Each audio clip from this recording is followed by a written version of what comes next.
Yeah.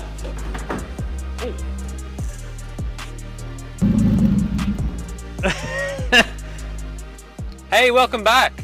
So I just got the E46 on the trailer, heading to my mate Levi's house. He's a good long-time friend of mine, and he's a welder, and a really good one at that, so definitely helps. And he's got a hoist, so that's good. So this will be part 2 of the turbo build videos. Yeah, let's get into it. All right. There you go. So first thing on the agenda is to get the exhaust manifold off. The sooner we get the new manifold on, the sooner we can mock up where to top mount the turbo. I'll give this a hit. There's the snapped one from years ago.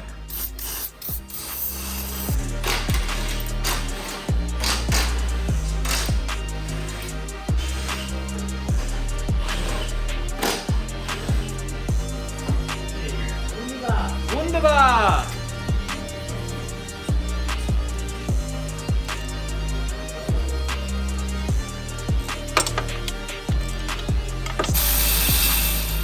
Oh, O2 sensors. Gotta get those bad boys out. Forgot about the O2 sensor wiring, which is just up here. That's those wires that just loop up over here. The ones that normally sit in those cradles there, those bad boys. So I've unplugged them, and now we should be able to get the manifold off. Hey! I'm gonna get this heat shield off. So seeing as our intercooler was a marketplace special, we thought we'd better do some leak testing. Vape into it. This could be leaking.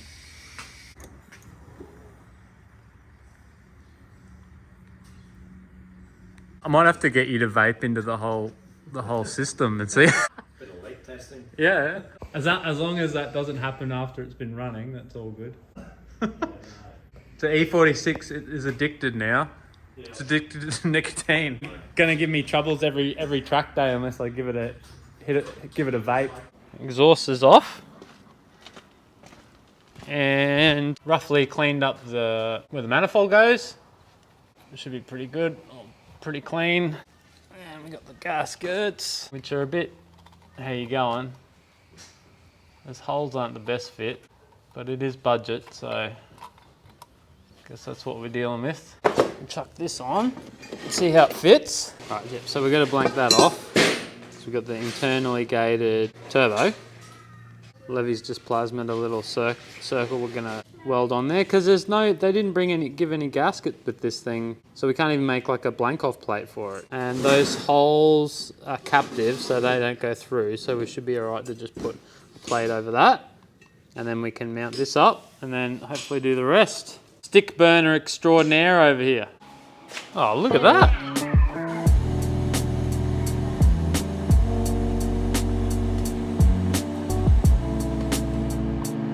Alright, while Levi's doing the blank off for the manifold, I'm going to do the oil feed line, so the banjo bolt that goes on the Vanos. And we got to get it onto the banjo bolt, which is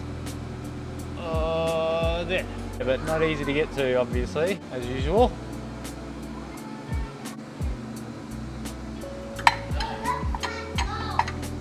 Couldn't even get a camera in there. That's the old one.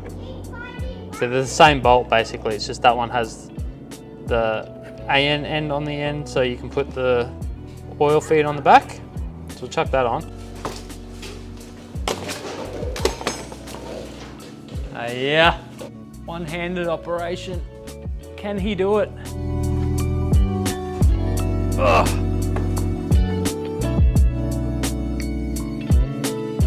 Right, got the Rally Road / Drift HQ oil feed plumbed in there, and it was not easy at all. Mainly to get the thread started on there, just because it had to be directly straight and it kept wanting to go on an angle.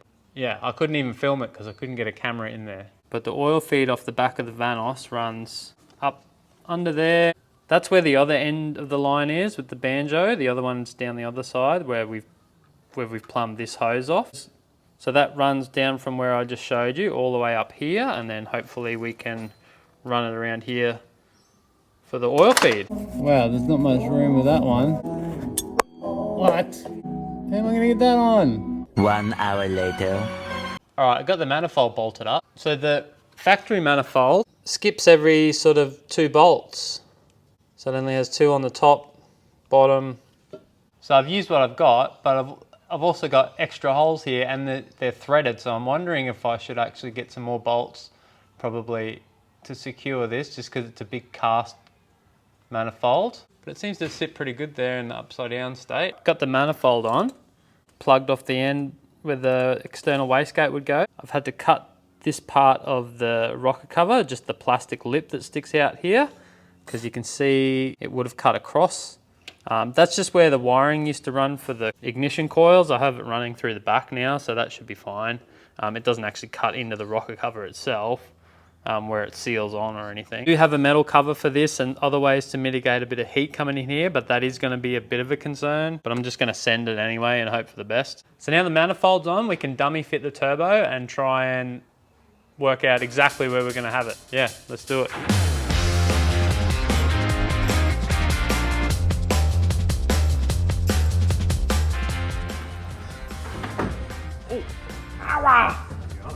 Oh, Jesus. So although there looks like there's a lot of room there, we still had to consider the wastegate rod, tyre clearance, and being able to get a filter on. So after a few beers to clear our minds, we think we found the sweet spot. All right, we got turbo mocked up and there's not much room, obviously. Looks cool there though. We've mocked it up. Hopefully the bonnet will shut. And we're gonna be careful of this too. Internal wastegate rod. It should be right though. What's the worst that could happen? Just get stuck closed. Then we end up with full boost.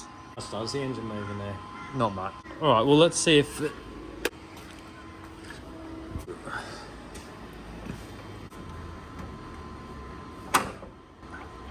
Man, like just, bro. Just. You got about 20 mil. Off the bonnet? Maybe. That's fine. 20's fine. Locked down yet. Oh, there we go. I didn't see a dent in the bonnet though. No, that's all right. Even if there was, we'd just roll with it.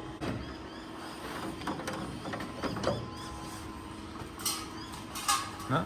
Alright. You definitely can't go any higher though. No, probably not. Is that too much of an angle though on the oil feed? Nah, I don't reckon. You can clock that around. No, because yeah, it's mostly upright, which is the main thing. Yeah, it should be good there. Boosty boy. All right, so we got the turbo mounted where we want it, basically. Levy's done an amazing job with the little twisty intermediate pipe because it was a bit tricky, just the angle that it's on. So now that we've got it mounted where we want it, we can clock the turbo, as in rotate the housings and get it lined up to where we need it, because this at the moment is nowhere near where it needs to be, and this pipe is basically pointing to the wheel, so we need to move the housings and line it up. So let's do that.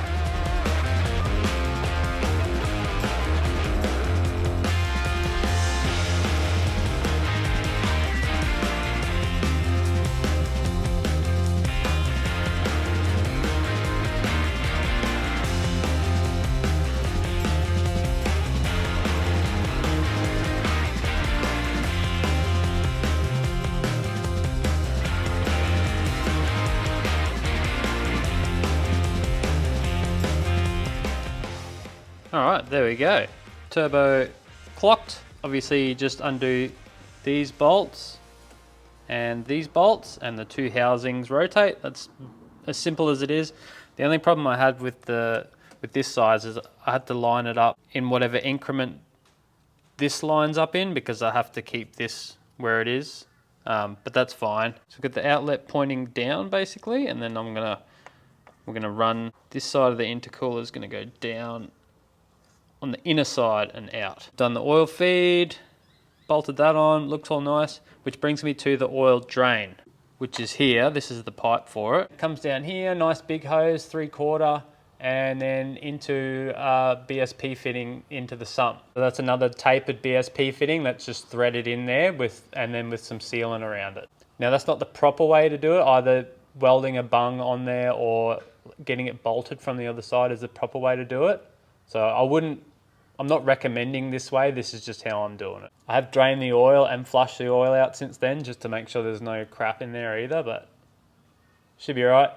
I had to go and come back, but I've got some vacuum hose because now we need more for the turbo wastegate. And Levy's made some progress. That is beautiful. That's why it pays to have friends in high places, eh? I'm out of high places. That looks really good. I'm excited. Like Big Kev back in the day. I'd be tempted to just keep it like shot through the bonnet that big, but also at the track I don't want it to be super obvious. Yeah. I mean, it will be obvious, I guess, eventually. Yeah. But Obvious, but yeah. so with everything plumbed up and plugged in, it was finally time to turn the key.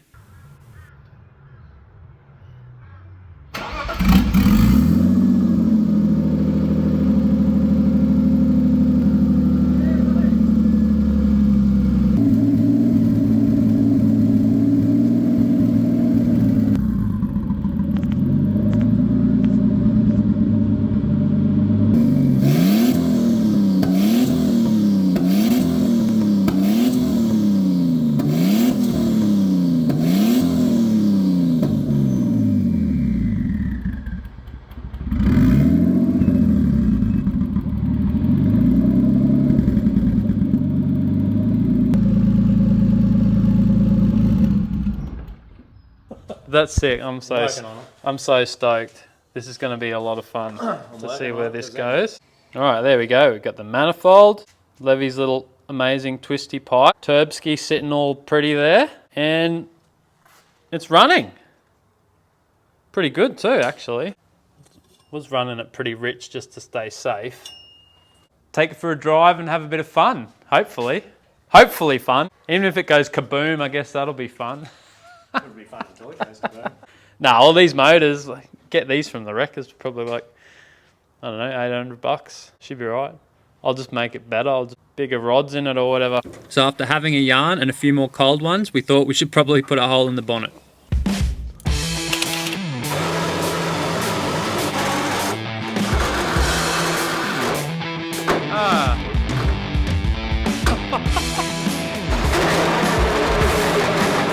Downlight installation. It's done alright, really, for what it is. The downlight hole saws proved too much of a drama, so we pulled the bonnet off, and now we're just gonna plasma cut more flame. We're just gonna plasma cut a hole in it.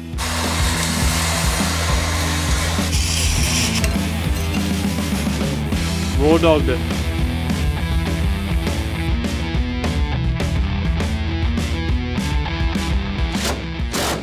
There we go.